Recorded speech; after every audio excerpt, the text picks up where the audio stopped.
उठे गजब हमारे संग साथियों,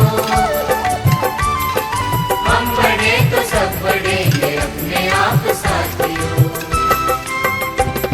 जमीन पे आसमान को उतार दे, जमीन पे आसमान को उतार दे, सजे वसुंधरा सवार दे, सजे वसुंधरा सवार दे।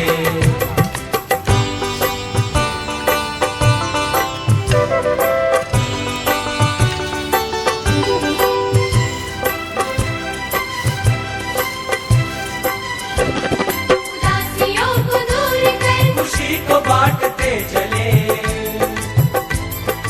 गांव और शहर की दूरियों को काटते चले,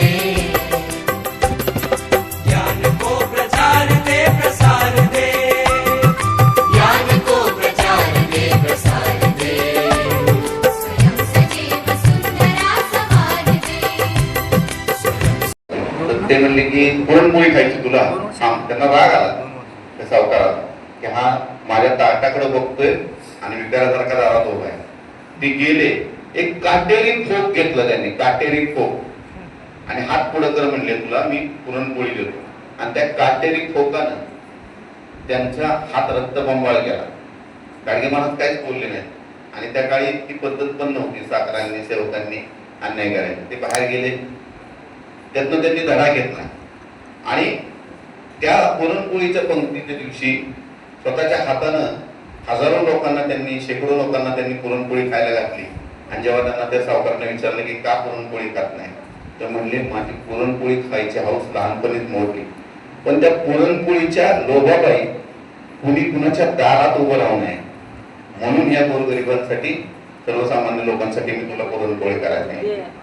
हा प्रसंग झाला आणि पुढच्या गावाला जायसाठी गाडगे महाराज बैलगाडीत बसले. त्या काळी बैलगाडीनं प्रवास व्यवस्था असायची. त्या बैलगाडीकडे बसताना त्यांचं लक्ष त्या बैलाकडे गेलं आणि त्या बैलाचं खपाटीला गेलेलं पोट बघून ते म्हणले अरे बैल जोडी कुणाची आहे. तो शेतकरी पुढे आला आणि तो चांगला धक्कट असा शेतकरी होता. त्याच्या दंडाला त्यांनी धरलं, काहून रे तुझ्या अंगाला तर लय मांस दिसतं बा, मग बैलाची पोट खपाटीला का. म्हणजे माणसाचं सोडा, जनावरांची खपाटीला गेलेली पोट ज्या व्यक्तीला दिसत होती आणि ती तशी आहेत म्हणून त्या बैलगाडीत बसायला नकार देऊन चालत पुढच्या गावाला गेलेले गाडगे बाबा, कृतीतून त्यांनी जो संदेश दिला की मुक्या माणसांवर तर कराच करा पण मुक्या जनावरांवर सुद्धा प्रेम करा. म्हणून आज हा जो योगायोग आलाय त्याचं मला कौतुक यासाठी आहे की ज्यांनी आयुष्यभर स्वच्छतेतून, ग्राम स्वच्छतेतून आपल्याला धडा दिला. त्या गाडगे बाबांच्या जयंतीनिमित्त आज आपण शिबिराचं उद्घाटन करतोय. मला जो शिबिराच्या उद्घाटनासाठी दिलेला विषय होता पायस आणि पर्यावरण, तर आपण पायस हा कन्सेप्ट सगळ्यांनी झालाय ना सुरुवातीला, माहिती आहे का पायस? पायस हा कन्सेप्ट आपण शिकलो. नुकतंच मंचावर आगमन झालेले